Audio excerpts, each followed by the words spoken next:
Efendim şu anda biz Almanya'nın Stuttgart şehrindeyiz. Stuttgart şehrinde Altbach kasabasında Sayın Sami Erkurt Beyefendi'ye misafir olduk. Bir işletmeci.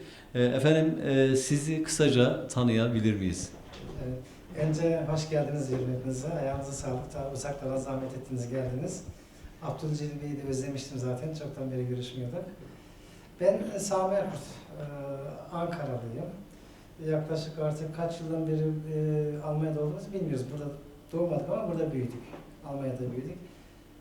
Makine teknisyeni eğitimi almıştım ben. Bir gün rahmetli babam bir yere gittiğinde böyle bir yemek istedi canı da yiyemedi. Müslümanız. Domuz eti var mı yok mu diye. Onunla öyle bir şeye girdim. Babam gibi bizim gibi kaç tane insan vardır diye. İşte bambaşka bir branştan gıdaya atladık biz. 94 yılında İtikat GmbH adına bu şirketi kurduk. Helal gıda üreten, donmuş gıda üreten bir şirketimiz var. Şu anda bütün Batı Avrupa'da ki Türk marketlere dağıtım yapıyoruz. Evet. Tabii önceden kendiniz bu işin hem fabrika ta kesimden yani sıfırdan üreticiye kadar bütün işletmelerden siz sorumlusunuz ve siz ilgileniyorsunuz değil mi? Evet, evet. Bizzat ben kendim ilgileniyorum. Tabii ki çocuklarım var. Meral kızım burada. Herkes bir işin ucundan tutuyor artık. Evet. Fakat işin başlangıcında, işte 94 yılında kurduğumuzda artık kesim halinde tutun da işte katkı maddelerine kadar hepsiyle biz ilgileniyorduk. Teker teker. Ürünlerin tadına kadar, Türk damak tadına uyacak mı, uymayacak mı? Oldukça meşakkatli bir yoldan geldik bugünlere. Evet, benim özellikle size sormak istediğim bir şey var. O da şu, biliyorsunuz özellikle Avrupa'daki kesimlerde bir şok ifadesi var. Yani Evet. şoklu bir kesim Evet. var ve hatta bu öyle bir hal aldı ki tabii bu şoklu kesimlere fetva verenler oldu ve vatandaşlarımız da bu fetvalarla helal hissiyle, helal düşüncesiyle yemeye devam ettiler. Bu konuda sizin şoklu kesimle herhangi bir alakanız var mı? Yoksa kesinlikle böyle bir şeyi uygulamadınız mı? Ben çok rahatlıkla söyleyebilirim. Biz şoklu kesim şu ana kadar hiç kullanmadık. Şoklu kesilmiş etleri kesinlikle kullanmadık. Zaten bize helallik sertifikasını veren kuruluşlar da kesinlikle kabul etmezlerdi. Şoklu kesimin helal olacağına dair. Belirli bir kuralları vardı.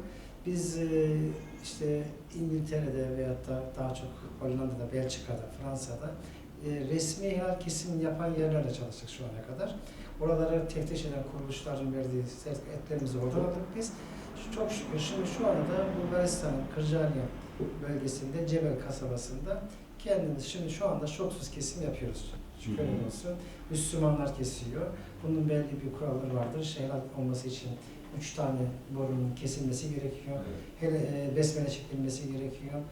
Kuralların hepsine tamamen uyarak şoksuz kesim yapıyoruz. Evet. Peki şu andaki kesim kapasiteniz nedir? Büyükbaş hayvan olarak, küçükbaş hayvan olarak ya da tavuk ürünleri de konusunda hatta biz az önce teşekkür ediyoruz bize ikram ettiniz ve börekleriniz var.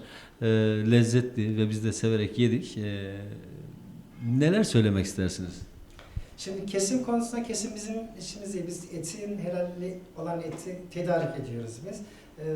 Bu Bulgaristan'da yapılan kesim daha çok bölgedeki Müslüman halkın ihtiyacını karşılamak olan kurulmuş bir mezbahanedir. Oradaki satıldıktan sonra kalan etleri gönül rahatlığıyla alıp işliyoruz biz. Bizim asıl işimiz donmuş gıdada örnek olarak İzmir köfte, Adana köfte, Akçaabat köfte, Türk tarzı köfteleri baharatını Türklerin damak tadına uygun olarak hazırlayıp almaktır. Burada alırken aldığımız etlerin helal olması, nerede alması, içimizin rahat etmesi. Çünkü bizi alırken bizi güvenerek olan insanların vebalini almamak. Hedefimiz bu. Şimdi çok daha rahat. Zaten şu ana kadar çok iyi çalışıyorduk da şimdi çok daha rahat çalışıyoruz. Peki efendim şimdi tabii şoksuz kesim olabilir, et helal kesilmiş olabilir. Bir de bunların katkı maddeleri var. Tabii bu katkı maddeleri içinde bu işi bilen kimyagerlerle beraber çalışıyorsunuz. Evet. Evet. Ben bu konuda isim de söyleyebilirim. Hatta kardeşi bakan olan Doktor Yavuz Özoğuz Bey bu konuda çok uzmanlaşmış bir beyefendi.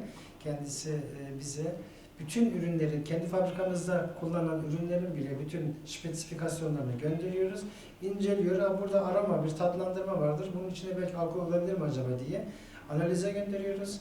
Yani çok büyük titizlikle çalıştıktan sonra bize şu ürünler, mesela bitkisel ürünlerde hiçbir sorun olmuyor ama hayvansal bir üründen sonra hangi hayvanların olduğunu mutlaka belirtilmesi gerekiyor.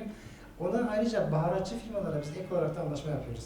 Eğer ki göndermiş olduğunuz baharatlarda herhangi haram madde çıkarsa bize tazminat ödersiniz diye. Bunu kolay kolay yapmazlar.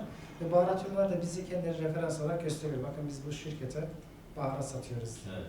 Efendim bu arada tabii biz sizi bir patrondan ziyade, bir işverenden ziyade böyle gerçekten elemanlarıyla, beraber çalıştığı arkadaşlarıyla böyle gerçekten arkadaş gibi çalışan, gerçekten o ölçüleri yakalamaya çalışan bir beyefendi, bir işletmeci olarak biliyoruz. Kaç kişiyle beraber çalışıyorsunuz?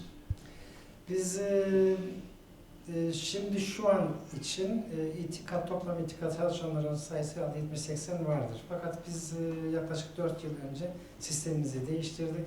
Örnek olaraktan Frankfurt'taki depomuzdaki oradaki amirimiz veyahut da Münih'teki veyahut da Baden-Württemberg'e bakan şeylerimiz kendileri bölgeye bakan özel şirketler oldu. Yani sistemiyle çalışmaya başladık. O zamanlar 101 kişiydik. Şimdi şu anda merkez binamız bizim burası. İşte Baden-Württemberg'e bakan bir şirketimiz var. Bağımsız şirket, kendi adına çalışıyor. Her sene çalışan. Bu şekilde 24 tane Bayilik sistemine geçti. Bayilik sistemine 24 geçti. tane bayimiz var. Anladım. Peki buradan itikat firmasını belki zannetmiyorum ama belki de duymamış olabilecek işletmecilere, özellikle Türk süpermarketlerine ya da çalışmayı umduğunuz hedef kitlenize neler söylemek istersiniz? Bizim bir kuralımız var. Ben kendim yemediğim ürünü satmıyorum. Ve iddia ediyoruz. Biz kaliteli ürün satıyoruz. Para kazanmaktan ziyade bir hizmet gibi çok kaliteli ürünleri satmaya çalışıyoruz. Bunu zamanla görüyorlar. Zaten bizi satanlar da, bizim ürünlerimizi satanlar bizim ürünlerden kolay kolay vazgeçmiyorlar. Yani olabiliyor bazen kırgınlıklar, tartışmalar olabiliyor ama son geçen 20 yıl içerisinde 3 tane 5 tane geçmemiştir. Bu da bizim kaliteye verdiğimizin öneminin, değerinin ceremesini aldığımızı düşünüyoruz. Yani satarlarsa eğer, ürünlerimizi tanırlarsa memnun kalacağına eminim.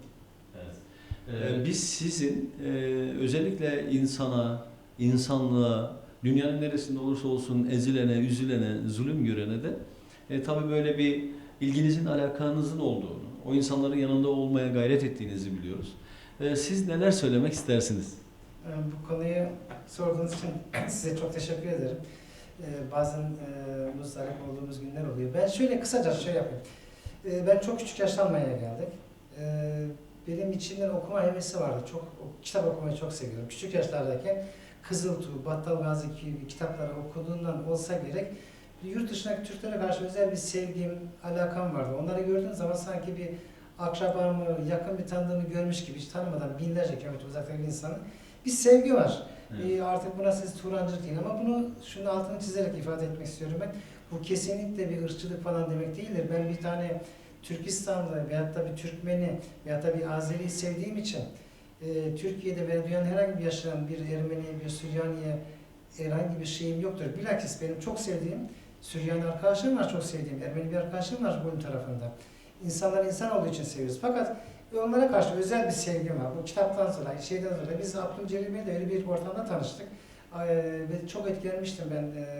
Galiba Irak Türkmenlerinin bir şeyinde, onların çektiği eziyetleri anlatırken Abdülcelil Bey bana çok kısaca dedi ki, sizin çektiğiniz ne ki? Biz dudaklarımızı kıpırdatsak siz dua ettiniz diye bizi asıyorlar falan demişti. O zaman tanışmıştık. O günden beri dostluğumuz sürüyor bizim. Evet. Yani yurt dışındaki Türklere karşı özel bir sevgimiz, muhabbetimiz var. Bir kardeşimiz, bir akrabamız gibi sevmemiz, diğer insanları sevmediğimiz manasına gelmiyor. Bunu da bilsinler. Bilakis herkesi seviyoruz biz. Evet. İnsanın sevgi içinde olan öfke, nefret olmaz ki. Evet. Birisi herkese karşı nefreti olur, nefret duyar.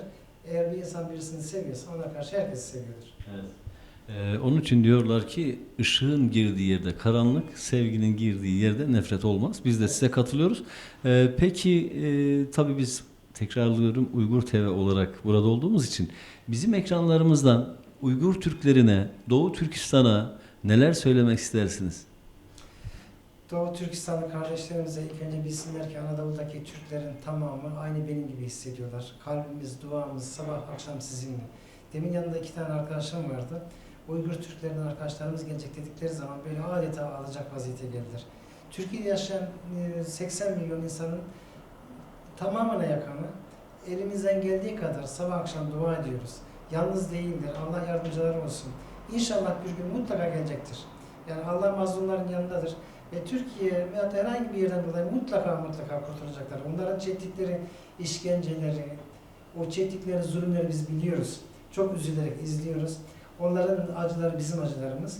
Ama unutmasınlar çok uzaklarda. Anadolu'da onların kardeşleri, onların sevenleri var. Biz bu güzel söyleşi için size teşekkür ediyoruz. Şimdi eğer dilerseniz sizin buradaki hem sağ kolunuz hem burada sizinle beraber yönetimde bu işi İttihat GmbH'yı idare etmeye gayret eden varisiniz evet olacak. Ablamızla görüşelim. Evet, Efendim şu anda biz İttihat GmbH'nın varisi Meral Gümüş hanımefendi ile beraberiz. Efendim bize kısaca kendinizi tanıtır mısınız? Meral Gümüş kimdir, neler yapar? Ben Sami Bey'in en küçük kızıyım. 2007 yılından beri ben bu şirketteyim. Mesleğimizi burada gördük. Burada çalıştık, burada büyüdük diyebiliriz. 1994 yılında babamız bu şirketi kurdu. İşte biz de bu şirkete devam işletmeye çalışacağız. İşte babamız bize insanlığa hizmet etmeyi öğretti. Biz de insanlığa hizmet etmeye devam edeceğiz.